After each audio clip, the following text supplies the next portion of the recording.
کا میں عمران خان کا پیغام جو ہے جو میں دینے آتی ہوں اور پہلے بھی ہم دیتے آئے ہیں پچھلے 2 سال سے، وہ صرف عمران خان کا پیغام ہے. انہوں نے ہمیں ہدایت کی ہوئی ہے کہ اپنا میرا پیغام آپ تک میڈیا تک پہنچا دیں. آج عمران خان نے واضح طور پہ یہ بات کی اور آپ نے سلمان صفدر سے بھی سن لی ہوگی کہ آج جب کیس ختم ہو گیا تھا، جو گواہ ایک جھوٹا ثابت ہو گیا ہے، تو ان سے پوچھا کہ اس کا کیا سزا ہوتی. کتنے سال سزا ہے؟ 7 سال سزا ہے. 7 سال. جھوٹ بولنے کے اوپر 7 سال سزا گواہ کو ملنی چاہیے تھی. الٹا عمران خان کا کیس پھر بھی چل رہا ہے. آج تو ختم ہو جانا چاہیے تھا. جج صاحب کو تو اسی وقت کہنا چاہیے تھا جج کیس ختم ہو گیا.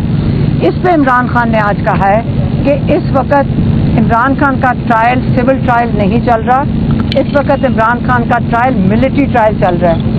وہاں پہ 2-3 میڈیا کے لوگ آتے ہیں جن کو بیچارے اس وقت تو ان کو اجازت ہی نہیں کوئی سوال کریں یا بات کریں، تو عمران خان کی بات کوئی باہر میڈیا کے تھرو اگر انہوں نے بات بھی آج کل کرتے ہیں تو نہیں آتی ہے. اس لیے وہ ہمیں کہہ کر بھیجتے ہیں. انہوں نے کہا اس وقت میرا ملٹری ٹرائل چل رہا ہے، یہ بالکل سول ٹرائل نہیں ہے. کہتے ہیں کہ جو کچھ ان کے حقوق ہیں، جو جیل کے قوانین کے مطابق، جو پاکستان کے قوانین کے مطابق، وہ بھی سہولیات بشرا بی بی اور عمران خان کو جیل میں نہیں مل رہی ہیں. ایک وہ آئسولیشن میں ان کی ساری ملاقاتیں بند کر دی گئی ہیں، کسی کو ان سے ملاقات کرنے کی اجازت نہیں ہے، اور یہ جیل کے قوانین کے خلاف ہے. ان کو اپنے بچوں سے بات کرنے کی 8 مہینے میں 1 دفعہ کروائی گئی ہے. وہ کتابیں مانگتے ہیں جب تک جج نہ بیٹھا ہو. اور بیچارے جج صاحب، اس لیے عمران خان کہہ رہے ہیں ملٹری ٹرائل چل رہا ہے، کیونکہ جج حکم دیتا ہے سامنے ہمارے، پولیس کو کہتا ہے کہ جا کے ان کی کتابیں لے آؤ، جا کے ان کو سہولیات دے دو، ان کا ٹی وی چلا دو، ان کے جو آئسولیشن ہے وہ ختم کرو، لوگوں کی ملاقات کرا دو. جج عمران خان کہتے ہیں جج فیصلہ نہیں کر سکتا، اس کے ہاتھ میں کچھ بھی نہیں ہے. یہ جو ٹرائل چل رہا ہے، یہ آرڈر آتے ہیں کرنل صاحب سے، اور کرنل صاحب ڈائریکٹ عاصم منیر سے آرڈر لے کر یہ کیس بھی چلا رہے ہیں. اگر جج کے ہاتھ میں ہوتا اور اس نے قانون کے مطابق کرنا ہوتا، اس وقت اب تک وہ کیس ختم کر کے عمران خان اور بشرا بی بی رہا ہو چکے تھے اس کیس میں بھی.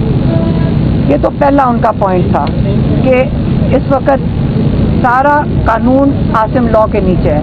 دوسری بات انہوں نے کی افغانستان کے اوپر.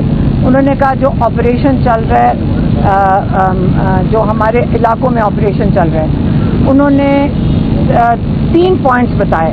انہوں نے کہا دیکھیں، اگر آپ نے امن لانا ہے، اس میں 3 لوگوں کا شریک ہونا بہت ضروری ہے. ایک افغانستان کی حکومت، دوسرا افغانستان کے لوگ، اور تیسرا ہمارے ان علاقوں کے لوگ جہاں پہ آپریشن کنڈکٹ کیا جا رہا ہے. ان سب کو مل کر، ان سب کو ساتھ لے کر جب تک نہیں چلیں گے، کوئی آپریشن کسی دہشت گردی کے خلاف کامیاب نہیں ہو سکتا. انہوں نے یہ کہا کہ پہلے آپ نے جو افغانستان کے ساتھ کر رہے ہیں، یہ 9 مئی کی طرح یہ فالس فلیگ ہے، کیونکہ پہلے آپ نے لوگوں کو دھکے دے کے یہاں سے پاکستان سے نکالا. وہ لوگ جو آپ کا نہ دین اور نہ انٹرنیشنل ریفیوجیز کے جو قوانین ہیں وہ اجازت دیتے ہیں کہ آپ 3 نسلوں سے یہاں بیٹھے ہوئے جو ہمارے مہاجرین تھے، ہمارے مسلمان بھائی تھے، وہ ان کو آپ نے زبردستی شارٹ نوٹس پہ آپ نے ان کو کہا پاکستان سے نکل جائیں. اور انہوں نے کہا 3 سال سے جب سے عاصم منیر آئے ہیں، انہوں نے یہ کام شروع کیا. پہلے ان کو باہر دھکے دے کے نکالا، پھر آپ نے جا کے افغانستان پہ بم گرائے، وہ ڈرون اٹیک کیے، پھر آپ نے کہا کہ دہشت گرد آ گئے، پھر اپنے علاقے کے اوپر آپ نے یہ آپریشن شروع کر دیا. اس میں انہوں نے کہا ہمارے اہلکار شہید ہو رہے ہیں، ہمارے پولیس کے اہلکار شہید ہو رہے ہیں، ہمارے فوجی ہیں، جو سیکیورٹی فورسز والے ہیں وہ شہید ہو رہے ہیں، اور بے گناہ لوگ بھی شہید ہو رہے ہیں. یہ طریقہ کار آپریشن سے امن نہیں آتا، امن بات چیت سے آتا ہے. اس لیے انہوں نے ریکویسٹ کیا، اور ہم نے ان کو بتایا تھا کہ آپ کے ایم این ایز اور ایم پی ایز بھی آج آپ کے یہاں کورٹ ہیئرنگ کے لیے آئے ہیں.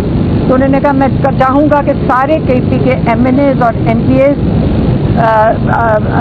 CM کے ساتھ بیٹھیں اور یہاں پہ امن کے جو 3 چیزیں ہم نے نکات بتائے ہیں اس کے اوپر عمل کریں، اور جلد سے جلد یہاں پہ ہر قسم کا وہ جو مسائل ہیں، خاص طور پہ کیونکہ ان علاقوں میں سیلاب بھی آیا ہوا ہے، آپ نے اس کو فوری طور پہ یہ جلدی بند کریں پہلے کہ انہی اٹیکس کی وجہ سے دہشت گردی سچ مچ بڑھ جائے، ایک۔ دوسرا انہوں نے کہا کہ سارے جو الائنس کے لوگ ہیں، کیونکہ CM صاحب کو وہ افغانستان نہیں جانے دے رہے، ہماری یہاں حکومت سینٹر کی، انہوں نے کہا جو الائنس کے ہیڈ ہیں محمود اچکزئی صاحب، وہ اپنے الائنس کو ایک امن ڈیلیگیشن لے کر جائیں، امن ڈیلیگیشن لے کے جائیں افغانستان، اور ان کے ساتھ مل کر مشاورت کر کے اس کا حل ڈھونڈیں۔ یہ عمران خان کا دوسرا پوائنٹ تھا۔ تیسری بات انہوں نے کی، کیا تھی؟ تیسری بات معاف کیجیے گا، میں تھوڑا سا ذہن سے نکل گیا تھا۔ تیسری بات انہوں نے بات کی پاکستان میں، انہوں نے کہا کہ پہلے ہمارا مینڈیٹ چوری ہوا، ہم نے پھر بھی میرے پر نہیں، انہوں نے کہا پہلے میرے پر کیسز ہوئے، میں نے پھر بھی کہا کہ میں قانونی اپنے سارے کیسز عدالتوں کے سامنے میں فیس کروں گا، میں اپنا انصاف عدالتوں سے دوں گا۔ اور انہوں نے شروع سے یہی بات کی تھی، ان کو آفرز آئیں کہ آپ ملک چھوڑ کے چلے جائیں، آپ کے کیسز 300 کیسز ہیں آپ کے اوپر، انہوں نے کہا نہیں، میں اپنے سارے کیسز کا سامنا کروں گا۔ انہوں نے اپنے کیسز کا سامنا کیا، 3 سال سے زیادہ ہو گئے جو وہ اپنے کیسز کا سامنا کر رہے ہیں۔ پھر انہوں نے کہا کہ انہوں نے ہماری پارٹی کے اوپر ظلم کیا، انہوں نے ہمارا الیکشن چوری کیا، انہوں نے الیکشن مینڈیٹ، انہوں نے جو 2/3 میجورٹی تھی آپ نے چوری کر لی۔ اچھا چلیں، ہم نے تو جا کر ہم عدالتوں میں گئے، پھر بھی ہم عدالتوں میں گئے، الیکشن کمیشن میں گئے، کوئی انصاف نہیں مل رہا۔ لیکن اس حد تک کہ اب ایک رپورٹ نکلی ہے کامن ویلتھ کی رپورٹ لیک ہوئی ہے۔ یہ رپورٹ ہماری حکومت کو، انہوں نے کامن ویلتھ کے آفس نے کہا ہے کہ یہ رپورٹ ہماری حکومت کو بھی دی گئی تھی، یہ الیکشن کمیشن کو بھی دی گئی تھی کہ پاکستان میں دھاندلی اور ووٹ چوری کیا گیا ہے۔ اب جب ایک انٹرنیشنل آرگنائزیشن نے بھی کہہ دیا ہے، اور جو الیکشن کمشنر ہے جس نے اس کے اوپر کوئی اگلا قدم نہیں اٹھایا، وہ ہے سکندر سلطان، راجہ سکندر سلطان۔ اور آپ کو پتہ ہے پاکستان کا قانون اس پہ ووٹ چوری کے اوپر بڑا سخت ہے۔ پاکستان میں آپ ووٹ چوری آرٹیکل 6 لگتا ہے جو غداری کے ضمن میں آتا ہے، لیکن کیونکہ پاکستان میں اس وقت کوئی قانون نہیں ہے، اس کے بعد عمران خان کے اوپر انہوں نے لے کر آئے 26ویں ترمیم، انہوں نے کہا لوگوں پہ گولیاں چلائیں، ہم نے پھر بھی اس کے لیے قانونی راستے کے لیے ترجیح دی۔ اس کے بعد آپ 26ویں ترمیم لے کر آئے، اور 26ویں ترمیم کیوں لے کر آئے؟ آپ اس لیے لے کر آئے کہ جو سارے کورٹس ہیں ان کو آپ اپنے گورنمنٹ ڈپارٹمنٹ بنا لیں۔ انہوں نے یہ کہا کہ دیکھیں، جب آپ نے 26ویں ترمیم لائیں، ان ججز کو خراج تحسین پیش کریں جنہوں نے سچ کے ساتھ رول آف لا کے ساتھ کھڑے ہوئے ہیں، انہوں نے اپنی آواز اٹھائی ہے، وہ پاکستان کے ہیروز ہیں۔ انہوں نے لیاقت چٹھا صاحب جو کمشنر تھے، جنہوں نے اپنے ضمیر کی آواز پہ آ کر پریس کانفرنس کر کے بتایا کہ یہ الیکشن 50 ہزار ووٹوں سے پنڈی ڈویژن میں PTI جیت رہی تھی، اور انہوں نے بتایا کہ اس کے اندر راجہ سکندر سلطان اور جسٹس قاضی فائز عیسیٰ ڈائریکٹلی انوالوڈ تھے اس دھاندلی کے اندر۔ اتنی بڑی بات کی، آج چٹھا صاحب کدھر ہیں؟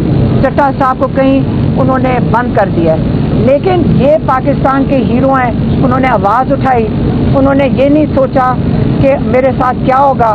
اس کے وہ کمشنر تھے، وہ اپنے عہدے کی فکر کر سکتے تھے، لیکن انہوں نے آواز اٹھائی۔